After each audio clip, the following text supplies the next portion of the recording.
Hey everybody, Danielle LaSusa here, and as you may know, I am a philosopher by training, and I feel like right now, in the midst of this crisis, philosophers are kind of having a moment. I feel like we are all struggling right now with values and with what we should be doing, and so I wanted to give you a little bit of wisdom from the ages, from the philosophical literature, to help you think through how to behave in this moment, and particularly when it comes to difficult ethical situations. Let's say you are at a point where you're like, I am trying to weigh my own mental health against the risk of infection, and I'm wondering if I can go out and see my family or see friends or maybe relax my social distancing protocol so that I don't, scream at my kids or totally have a breakdown here. I'm trying to weigh what is more valuable, where can I take a risk? And I think we are both doing this on an individual level and on a social level. And so I wanted to give you a couple of frameworks for how to think through these ethical questions that may at least provide some questions and that you can ask yourself as you're sort of investigating this. So there are two big ethical frameworks that I see sort of at war with each other right now when people are trying to decide what to do. The first one is known as utilitarianism. Utilitarianism. And you can see that it has this root utility, which is speaks to what it's about. So the idea is that an act is useful or good insofar as it brings about the greatest good for the greatest number of people. And so that's hard to know the answer to. I think a lot of times intuitively, this is what we lean to. If you have to sacrifice one person to save the lives of 100, most of us would agree that you sacrifice the life of one person to save the lives of 100 because the greatest good for the greatest number. If we've got 101 people in risk of dying and one person can die and the rest can live, we should do that.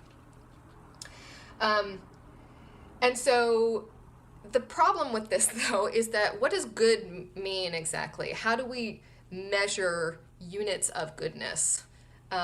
Is my mental health and well-being as important as that person's ability to move freely through their life? Or is my health as important as that person's ability to pay their mortgage and feed their children, right? How do we measure units of happiness? And then how do we measure what the greatest good is? Ideally, we'd like to think that everybody has an equal number or an equal sort of weight in the greatest good. In actuality, a lot of times when policymakers are making decisions about what is the greatest good, it's often, well, what is the greatest good for a certain group or class of people versus the whole. So utilitarianism seems intuitive, but it can be very tricky and get very tricky very quickly. And even when you ask yourself, is my mental health worth, potentially infecting my 65-year-old mother because I want to see her for the holidays or something? So there's utilitarianism, which is tricky. The other sort of mode or ethical framework for thinking about this is known as deontology. And this is a framework that comes from philosopher Immanuel Kant. Utilitarianism has been written about by a lot of people, probably most famously by John Stuart Mill. Immanuel Kant is sort of on the other end of the spectrum here. He says, look, acts are not right and wrong depending on their outcome. They're either right or they're wrong. And when we're talking about what to do, we should always treat people as an end in themselves and never as a means to other people's happiness. So people are intrinsically valuable, and the idea of sacrificing one or some for the good of everyone else is immoral, according to him. You always treat people as intrinsically valuable because they're humans. So in a way, that also seems intuitive, right? We should treat people as people and not use people and not sacrifice some for the good of others, because humans are humans. And yet that also has problems, right?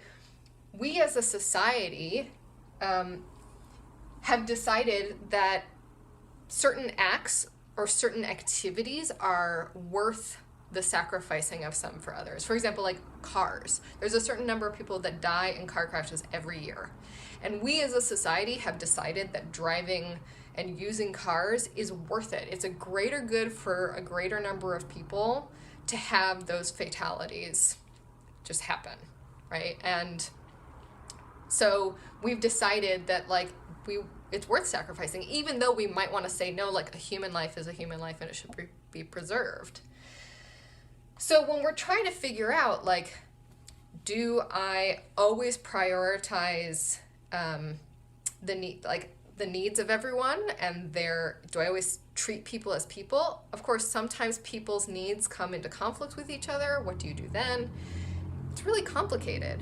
And I see our policymakers trying to weigh these things, right? Like, at what point do we reopen the economy and relax all of these social distancing regulations? And we don't know. We are struggling with it personally. We're struggling with it socially. And so I think some questions to ask yourself are things like, if you are thinking about it in terms of the greatest good for the greatest number, well, what does goodness actually mean to you? What does happiness actually mean? I mean, some would argue that the capitalist economy that we had before all this was not in the interests of everybody and was not the greatest good for the greatest number. And so this gives us a real opportunity to go back to the basics. We have an opportunity now to really shift the way that we think about our relationships with other people and our ethical responsibilities in respect to those people. And so to ask, well, what is goodness? Who gets to decide? How much do we say a human life is intrinsically valuable? How do we support that? How do we balance between these two things? And what policies do we need to enact to reflect those values? This is a moment where if we take the opportunity, we can really create a world that we didn't just accidentally find ourselves in, but that we created, right? The word crisis has its root in the root kri, which means to sift or to sieve through. And we are in a moment of crisis right now. And so we are sifting through this society that we have, deciding what's important to us, deciding how to relate to people, deciding how to act ethically. So I encourage you to continue to do that, to encourage your policymakers to do that.